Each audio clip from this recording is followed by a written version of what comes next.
Miroir en face, le reflet de nos vérités, le podcast. Bienvenue. Dans cet épisode, je voulais vous partager une pensée qui m'accompagne depuis longtemps et que je crois parlera à beaucoup d'entre nous, moi la première.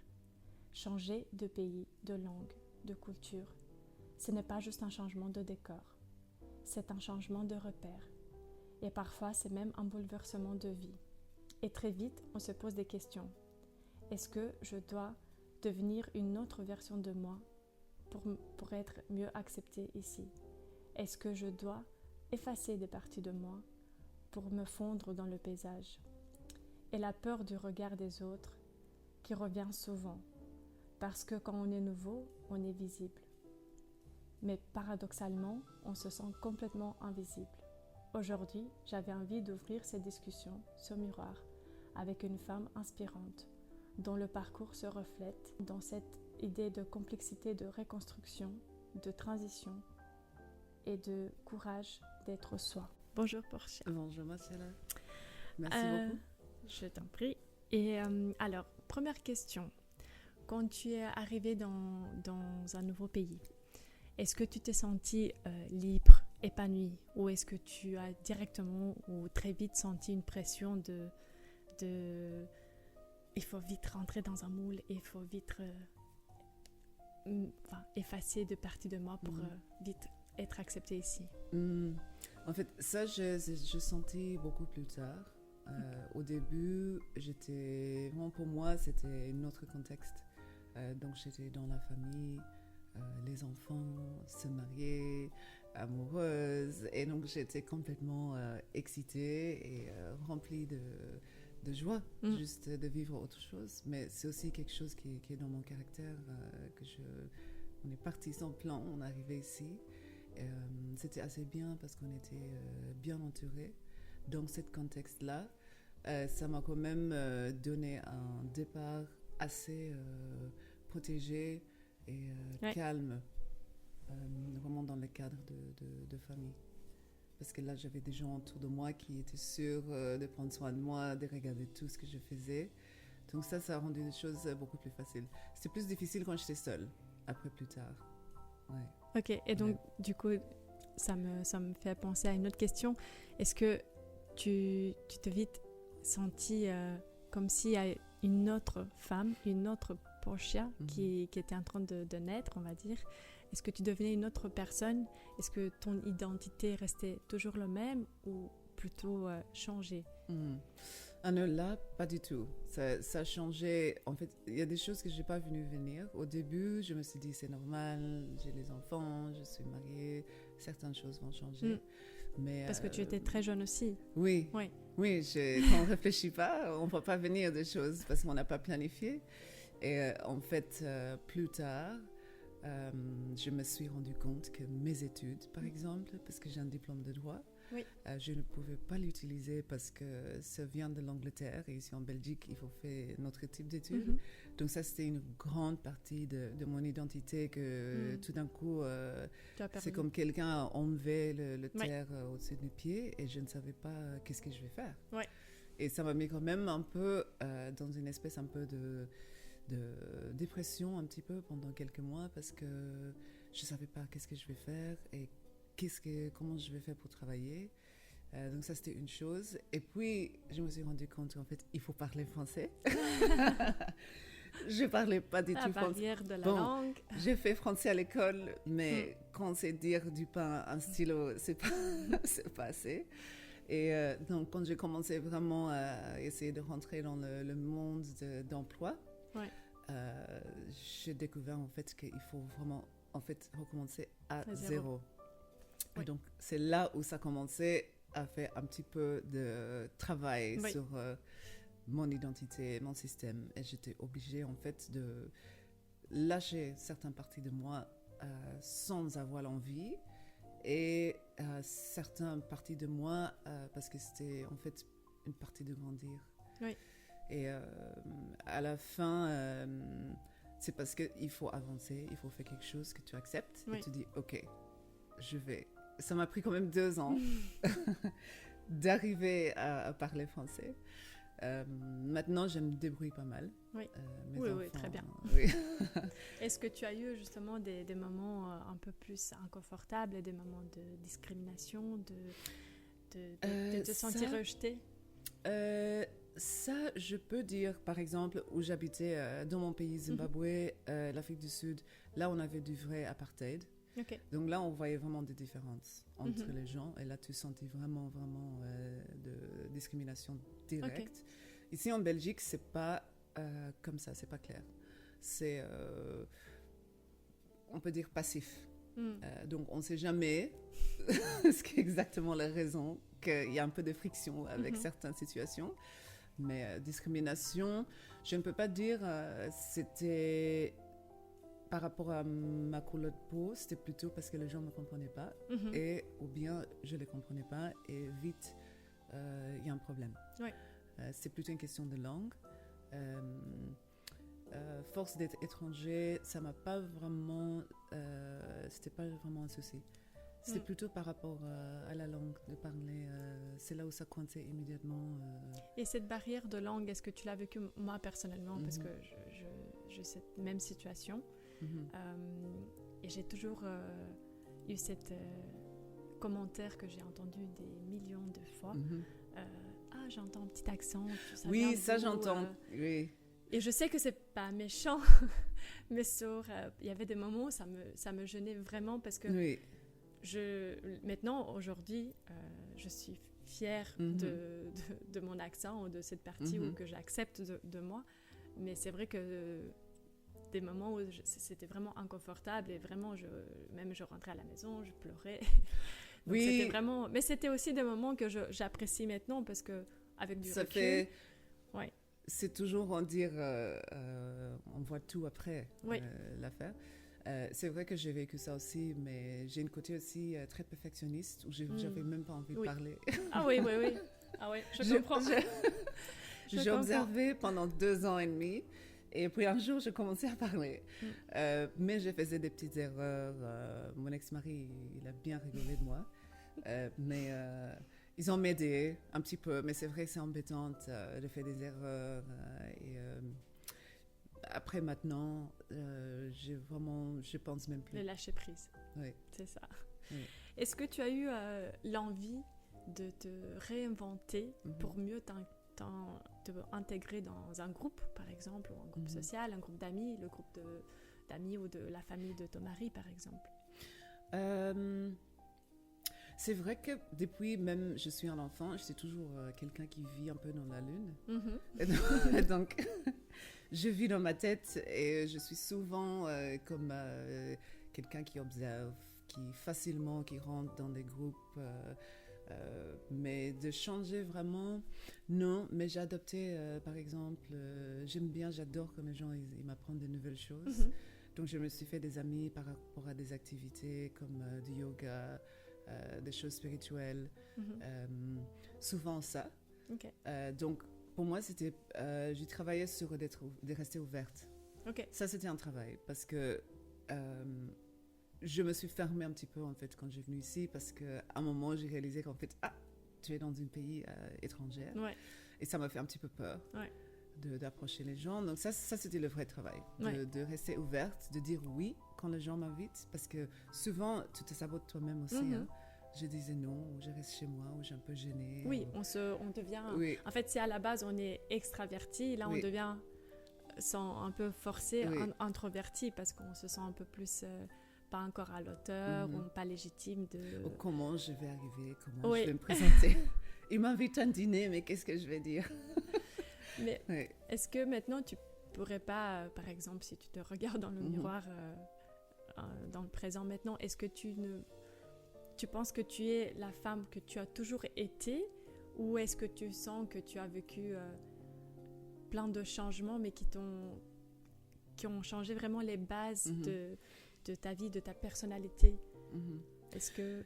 ce qu'il y a, en fait, et c'est rigolo parce que là je me trouve comme une femme maintenant j'ai grandi, mais je me connecte en fait vraiment au fond de moi, l'enfant en moi, je le vois clairement maintenant, et je me connecte beaucoup plus à l'enfant en moi que mon adolescence ou une jeune femme, j'ai l'impression, j'ai couru un peu à gauche à droite, chasser la vie, essayer d'accomplir des choses, et c'était bordélique en fait. Et là, j'arrivais, j'ai 40 ans, je me pose et je respire. Ok. Et donc, c'est utile tout ça, mais je me sens vraiment là maintenant, connectée vraiment à la vraie partie de moi, aussi avec une nouvelle version après tous les parcours. Mais bien, oui.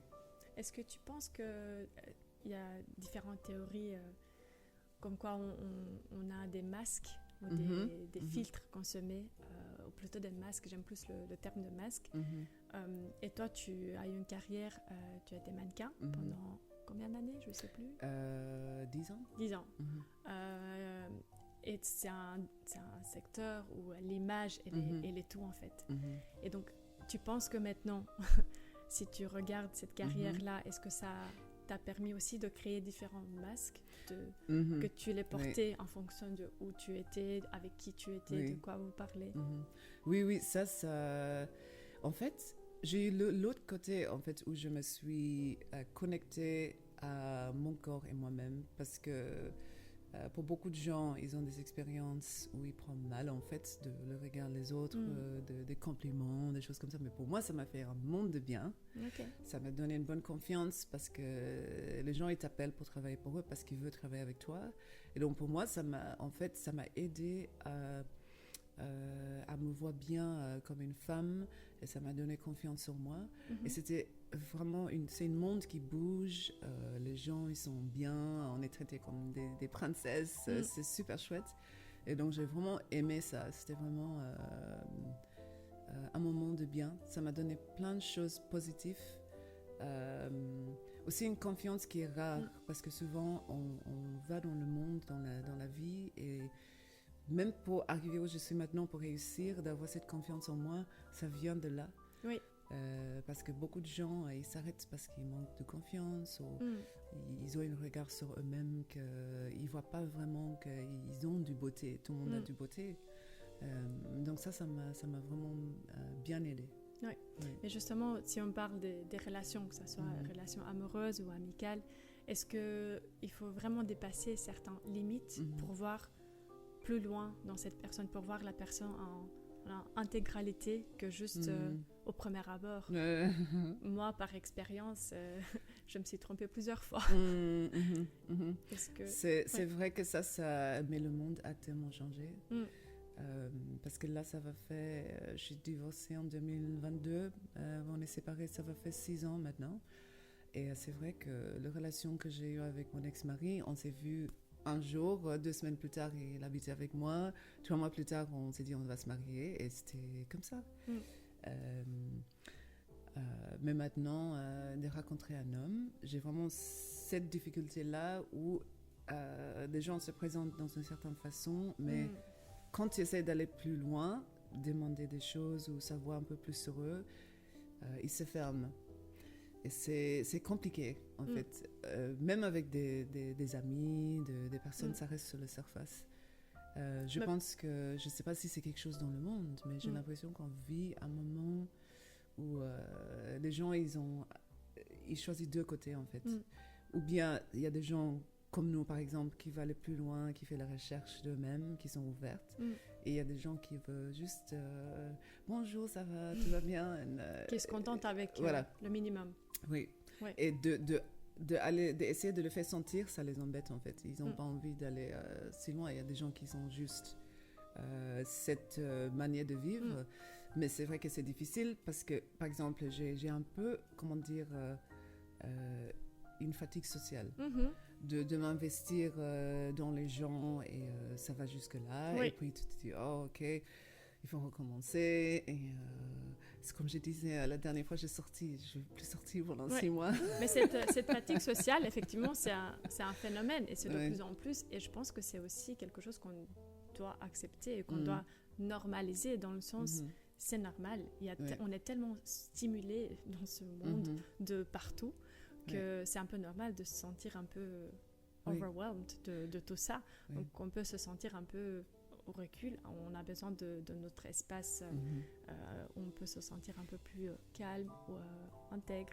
Mais moi j'ai une autre question que je pensais, comment arrives-tu à transmettre à tes enfants par exemple ce contexte multiculturel qui vient donc parce que tu as une partie de vie dans un autre contexte, une autre partie, et là si je fais les calculs vite fait, tu as un moment de transition dans ta vie. Comment tu transmets tout ce bagage finalement multiculturel à tes enfants? Ça, c'est une bonne question, parce qu'au début, c'est vrai que j'étais un peu pressée d'essayer de protéger le côté de mon pays et la culture. Et après ma propre intégration, je me suis rendu compte qu'en fait, mes enfants, un jour, quand ils sont plus grands, ils vont aussi aller chercher, ils peuvent aussi apprendre des langues, ils peuvent aussi apprendre le côté de mon culture. Et dans ce moment, j'étais obligée de faire un choix, parce qu'on vit ici. Donc, je les apprends certaines choses, par exemple la nourriture, certains mots. Ils ont une façon de parler. Quand je les engueule, je dis un mot dans ma langue. Ils ont... on a une complicité comme ça où ils comprennent qu'en fait, par exemple, on se dit chez maman, on est au Zimbabwe, chez papa, on est en Belgique. Et donc, on a certaines choses qu'on fait à la maison. On peut manger de temps en temps avec les mains. Donc, il y a certaines choses que j'ai intégrées dans notre vie quotidienne. Mais j'ai consacré pas mal plus de temps à la culture dans laquelle ils vivent. Parce que je me suis dit c'est aussi important qu'ils se connectent vraiment bien à la culture belge. Parce que c'est leur vie aussi, c'est le côté de leur papa aussi.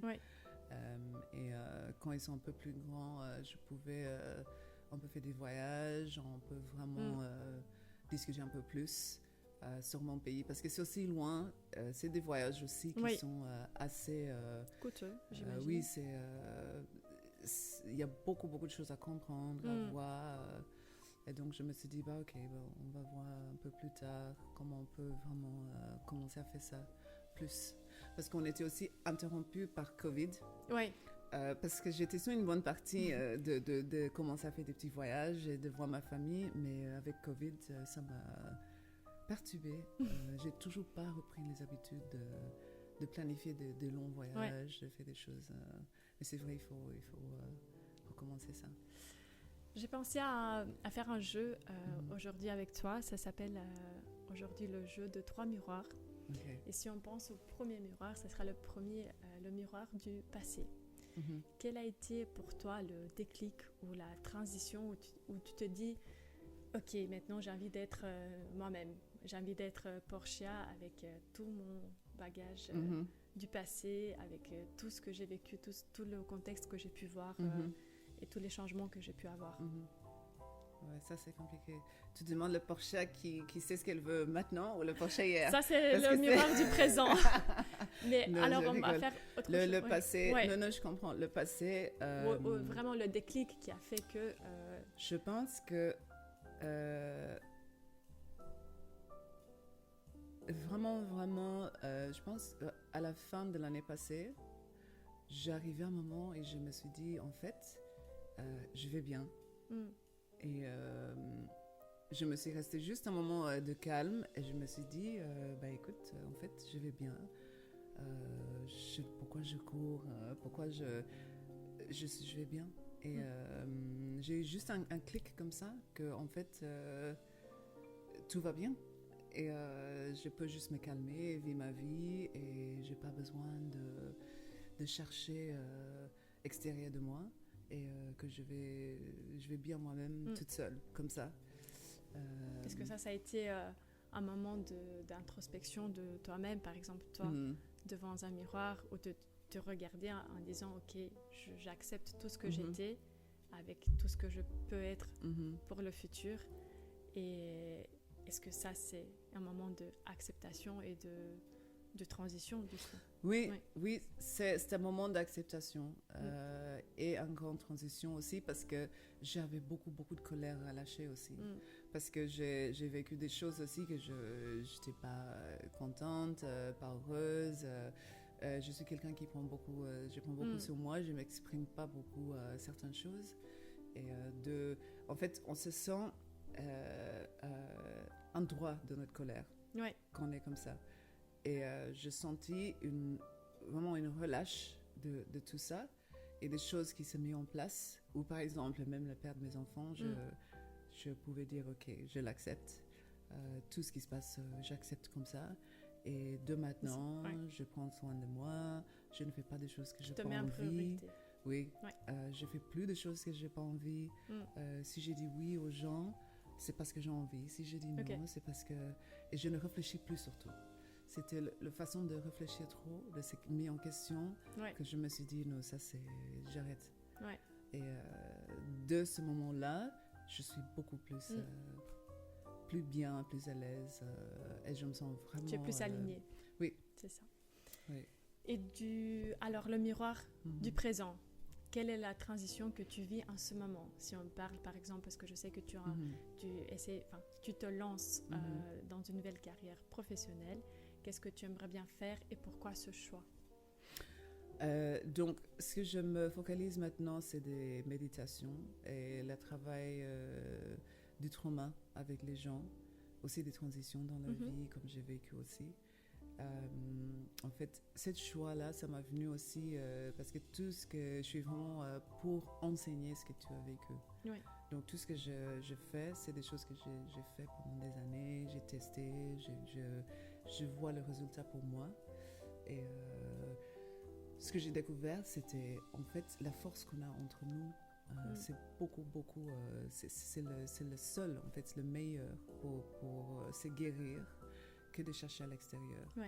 Et quand, par exemple, les méditations, quand je les fais, juste à la force d'écouter une voix ou la musique et rester dans ton corps, de se connecter à soi-même, c'est une guérison puissante. Oui, c'est très, très fort. Et donc, c'est ça qui, pour moi, c'est super. Je ne sens même pas que c'est un travail. C'est vraiment quelque chose qui me donne... je me sens utile dans le monde.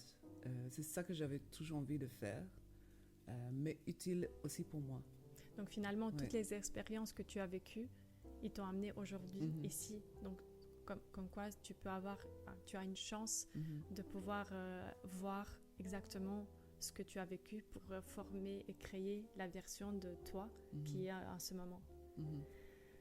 C'est magnifique, ça me touche parce que je pense qu'on a tous des moments de transition dans notre vie et il faut vraiment avoir, comme je dirais toujours, il faut vraiment avoir le cœur ouvert pour l'écouter, pour entendre à quel moment c'est ok. Parce qu'on se perd souvent dans des formations, dans des études, dans des jobs où on pense que je dois aller là, mais en fait, toutes les ressources sont en nous. Oui, c'est ça. Et c'est comme ils disent, pour moi, c'était vraiment le cas où pour avoir un cœur ouvert, il faut qu'elle soit cassée. Et, c'est vrai. Et c'est donc, il faut... Maintenant, je vois bien que c'était des moments difficiles, parfois très loin. Mais là, maintenant, je vois que c'était nécessaire pour cette ouverture de cœur, maintenant, où je peux vivre ma vie et être en lumière pour moi, vraiment, je peux partager avec les autres. Et alors, le miroir du futur. Si tu peux t'imaginer, toi, d'ici 10 ans, et tu te regardes, qu'est-ce que tu aimerais bien te dire à toi déjà? Et qu'est-ce que tu dirais à tes enfants, par exemple, par rapport à toutes les transitions qu'on peut avoir dans notre vie? Quelles sont les erreurs à ne pas commettre pour ne pas se perdre justement dans ces changements, dans ces masques qu'on peut créer? À mes enfants, je leur dirais toujours, il faut s'écouter soi-même, son intuition. Il faut vraiment, on sait toujours quand on prend une décision qui n'est pas bien pour nous. mais parce qu'on est conditionné par la société, on veut faire plaisir à les amis, on a des gens autour de nous qu'on ne s'écoute pas, et puis 6 mois plus tard, c'est oh non. Ouais. Et c'est vraiment ça. Même là, maintenant, j'apprends mes enfants, écoute ta ventre. Si tu as mal au ventre et tu fais quelque chose. C'est pas bien. Et c'est ça, vraiment, c'est le plus important. Il faut s'écouter. Et ce qui est bien pour toi n'est pas toujours évident. Oui. Ça n'a pas l'air toujours être le bon choix. Et quand tu n'es pas sûr de quelque chose, laisse-la sur le côté. Et la décision va venir, la bonne décision va venir. Oui. Il faut jamais te presser. Oui. Ouais. Super, je suis très très contente de cette discussion que j'ai eue avec toi. C'était vraiment un sujet que je voulais aborder parce que ça me tenait à cœur. Parce que moi-même je suis nouvelle dans un nouveau pays. Et j'ai vécu aussi des moments de transition, de inconfort, de jugement, de peur, la critique des autres. Mais tous ces moments m'ont ramené là où je suis aujourd'hui et je suis tellement reconnaissante. C'est vraiment une vie que je voulais vivre à fond, que je voulais vraiment tous les jours vivre comme si c'était, pas le dernier parce que j'aime pas dire ça, mais comme si c'était vraiment une chance d'être là. Et donc voilà, c'est un message que je voulais transmettre par cet épisode et je suis aussi très contente que je le fais avec toi. C'était une belle rencontre. Ça, c'est aussi un cadeau de la vie de rencontrer des gens. Est-ce que, pour une dernière question, est-ce que tu as vécu vraiment des rencontres qui t'ont marqué à vie, par exemple? Ou est-ce que tu penses maintenant, en ce moment, à une rencontre qui t'a, à part ton mari, j'imagine, mais une autre rencontre qui t'a un peu marqué à vie? Là, je peux pas dire une personne. Ou une situation, ça peut être... Oui, il y a plusieurs personnes que j'ai rencontrées qui me montraient en fait de la patience, du vrai amour, qu'ils ont accepté, qu'ils sont restés fidèles. Et ça m'a vraiment mis en sécurité. Et je me sens bien en fait. Que par exemple je peux avoir des gens que j'appelle et ils disent oui, on va aller faire une balade et c'est ok, parce que c'est compliqué aussi quand tu es seul et tu n'as pas des amis et tu commences à te mettre en question. Une personne, je ne sais pas, je peux dire ma mère, ça c'est sûr. J'ai perdu ma maman à 13 ans, mais je pense toujours à elle, elle est toujours présente, elle est toujours là. Et ça reste avec moi, sa gentillesse, sa façon d'être, sa façon de... C'est l'amour inconditionnel. Oui, c'est ça. Oui. Et ça m'a vraiment, même le moment que je suis avec mes enfants, la patience et l'amour, c'est vraiment ce que j'ai vécu avec ma maman. Donc je peux dire ma maman, ça c'est quelqu'un vraiment qui m'a... Dans ma vie, ça reste la lumière que je suis. Ok. Super. Portia, je te remercie. J'espère qu'on pourra faire d'autres épisodes ensemble. Je suis vraiment reconnaissante pour ce moment. C'était vraiment un plaisir. Et je te souhaite plein de succès dans cette nouvelle transition. Et je te dis à très bientôt. Merci, Marcella. Et pour ceux qui écoutaient, si vous êtes dans un moment de transition de votre vie, je voulais juste vous dire que votre différence crée votre force. Et votre vérité mérite d'avoir sa place.